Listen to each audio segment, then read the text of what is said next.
Вы смотрите актуальное интервью, в студии Сергей Михедов. Здравствуйте. В регионе продолжается газификация населенных пунктов. Между тем, альтернативой газификации может стать сжиженный природный газ.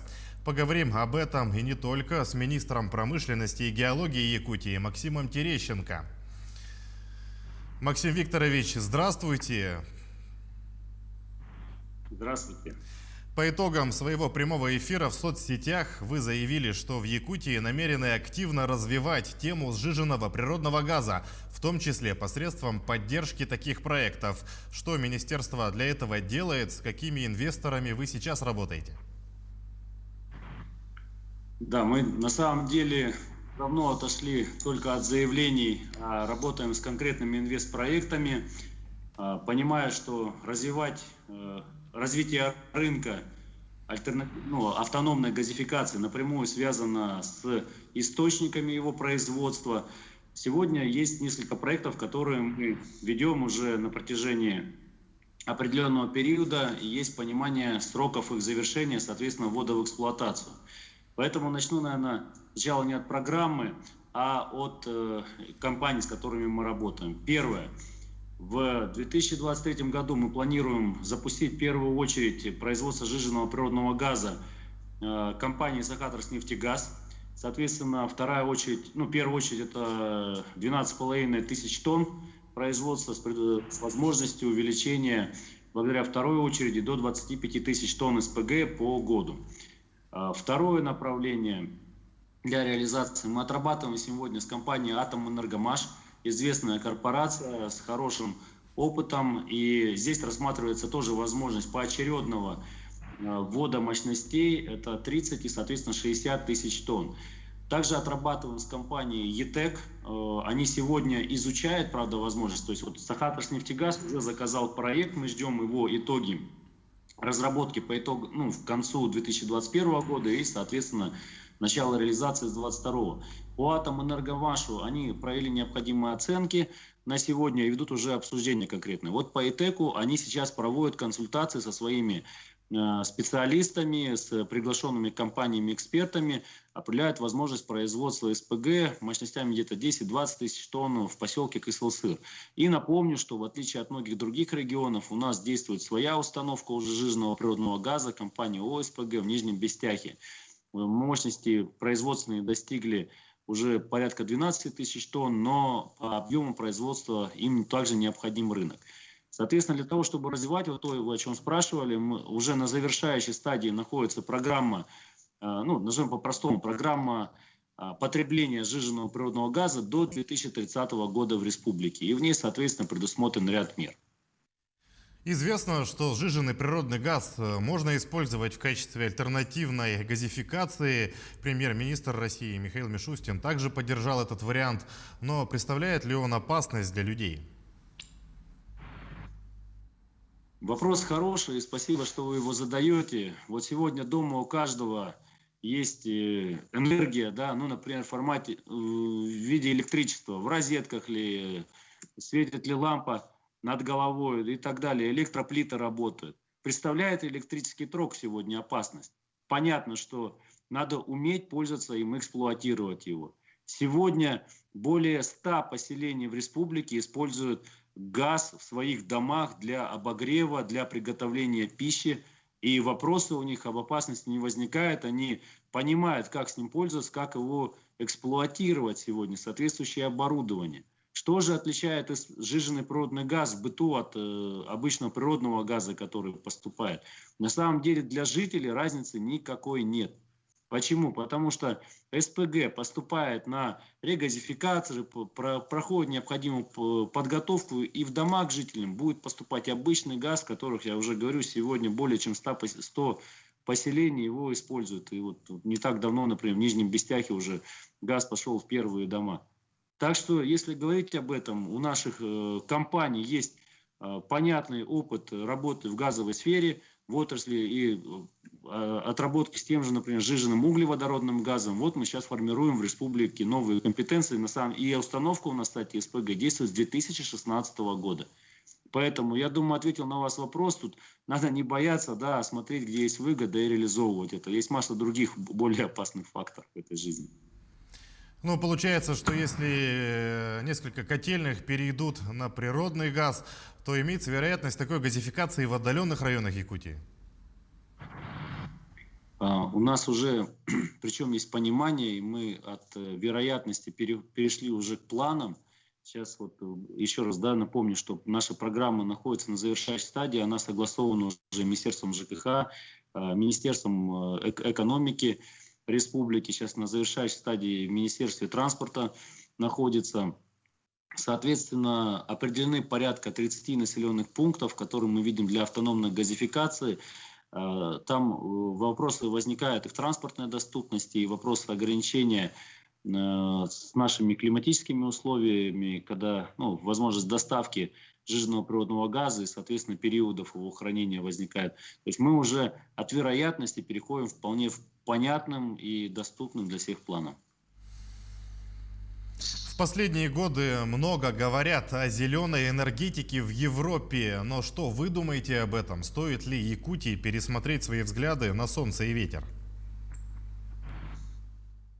На самом деле в Якутии же это все реализовывается. Есть понятный пример в Тиксе, где ветряные электростанции на сегодня уже работают. Но Европа же смотрит не только, что там, солнечные батареи, да, либо энергия ветра. Они смотрят, как тот же газ правильно применять, рассматривают другие альтернативные источники. В чем отличие элементарно даже, например, природа и климат? Когда минусовые температуры, как очередная зима была тому подтверждением, соответственно, ставят значимые ограничения по аккумуляторам, например, и соответствующему другому оборудованию, которое применяется в этой отрасли. Да? Или возьмем, например, ветер. Но на самом деле все же не так просто. Должны быть условия соответствующие. Должен быть ветер не просто, что вот у нас дует, да, это должен быть постоянный ветер там, с определенной мощностью. А представьте, если его нет в определенные периоды затишья. Мы понимаем, когда идет у нас с вами ледоход, Парень или Алдану, либо Тимтону, да, соответственно, возникают другие ветра, даже порой других направлений.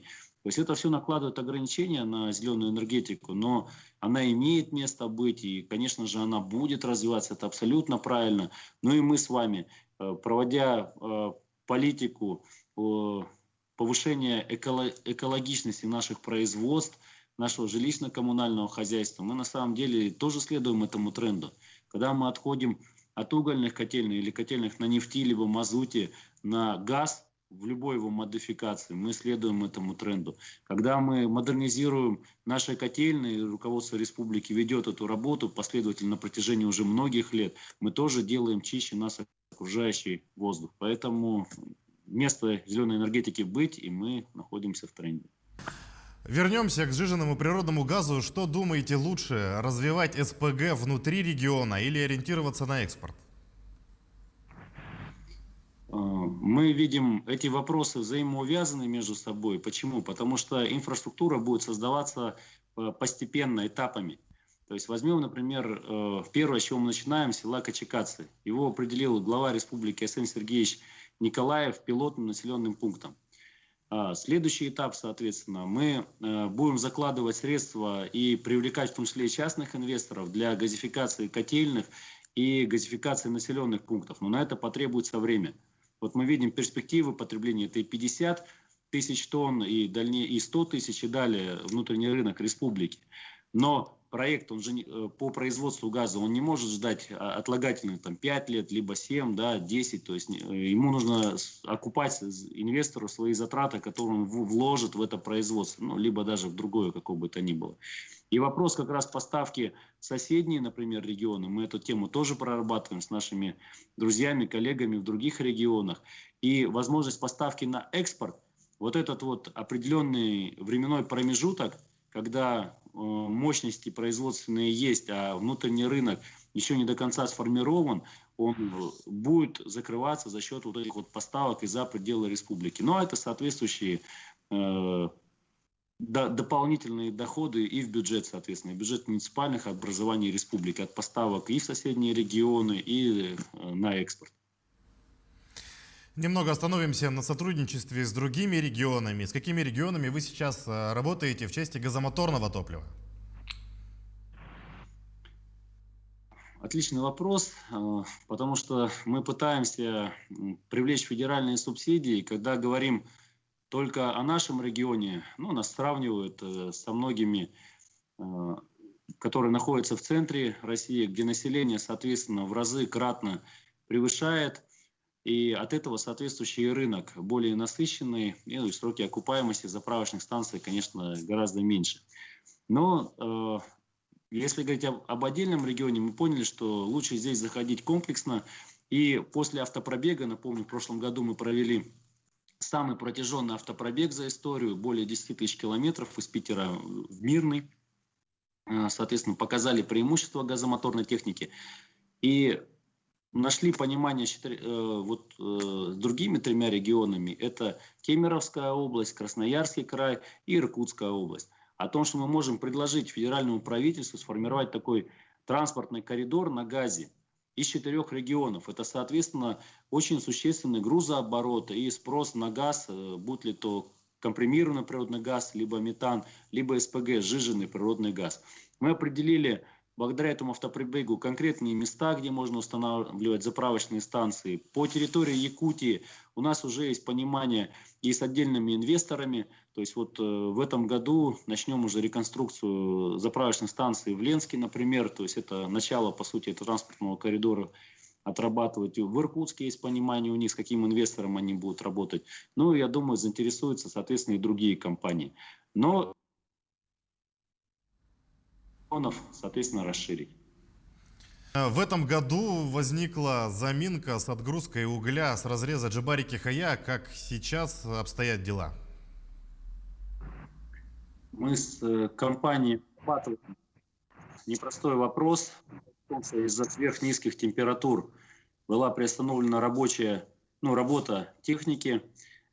Компания направила и специалистов, и дополнительные единицы транспортных средств, соответственно, для принятия срочных мер по увеличению объемов отгрузки. Сейчас вопрос находится на ежедневном контроле Министерства промышленности и геологии, и, соответственно, еженедельно либо на штабе при первом заместителе председателя правительства, либо при Минпроме мы эти вопросы отдельно рассматриваем. Почему? Там возникает комплекс мер. Это и вопрос отгрузки, потому что мы понимаем, что уже введены ограничения по весу, который перевозится через реку. Во-вторых, мы понимаем, что скоро у нас приближается закрытие ледовых переправ. И не менее, скажем так, 9-10 тысяч тонн угля у нас будет переходить из зимней категории транспортировку речным флотом в период навигации. Это, соответственно, повлечет определенное удорожание. И мы сейчас уже сейчас на перспективу ведем работу и с энергоснабжающими компаниями, и с Джибари-Кихая, и Якутуголь о компенсации этих дополнительных затрат, которые компании вынуждены будут понести. Потому что наши энергоснабжающие компании свои обязательства выполняют, технику предоставляют. Я думаю, мы должны здесь все найти взвешенный единый подход. Вернемся к газу. Каким образом, на ваш взгляд, развитие газификации и газомоторного топлива скажется на экологии предприятий, и наших сел? Как пример, у нас сегодня уже есть ряд компаний, которые не только интересуются переводом техники на газ, а активно это реализовывают. Это, я думаю, вопрос у многих, а где сегодня и кто использует. Но из крупных приведу компания «Газпром», добыча «Ноябрьск», компания «РНГ», компания «Алроса». Мы сегодня проводим тоже общение с Иркутской нефтяной компанией и рядом других. На следующей неделе у нас планируется обсуждение с нашими угольщиками золотодобывающей компании «Южной Якутии» о переводе их и хозяйственной техники, и крупногабаритной техники тоже на газ. Варианты же есть разные, наша республика различные варианты предлагает. От пропана-бутана, продолжая метаном и сжиженным природным газом. Каждый из них и для определенной категории техники, и, соответственно, дает свои преференции, да, и возможности, и новые компетенции в том числе. И что это дает? Это в первую очередь, конечно же, как вы правильно отмечаете, экология. В разы ниже выбросы разнообразных веществ. Я прямо думаю, это бы и отдельную тему можно было вопросам экологии посвятить, и может быть не только применительно к технике, потому что это вопрос еще и котельным будет, и другое, да, множество. Поэтому снижение этих выбросов в атмосферу – это ключевое сегодня, наверное, ключевая задача для многих. Мы понимаем, что перевод, например, пассажирского транспорта в городах, например, как в Якутске, многое техника на метане, либо пропан-бутане сегодня работает. И уже четкое отличие идет между техникой, которая на дизеле, соответственно, обстановка вокруг нее на пассажирских остановках зимой, когда движение воздуха минимально, как ощущают себя пассажиры, да, и, соответственно, техника на газе. А когда переводим крупную карьерную технику на газ, то это, конечно же, ощутят сразу жители тех поселений, городов, сел, которые находятся рядом с этими месторождениями, с этими компаниями. Максим Викторович, спасибо, что ответили на наши вопросы. Спасибо за информацию. Всегда открыты для работы, взаимодействия. Спасибо вам. О газификации в регионе и альтернативных видах топлива мы говорили сегодня с министром промышленности и геологии Якутии Максимом Терещенко. Берегите себя, носите маски, соблюдайте безопасную дистанцию в общественных местах. Оставайтесь с нами.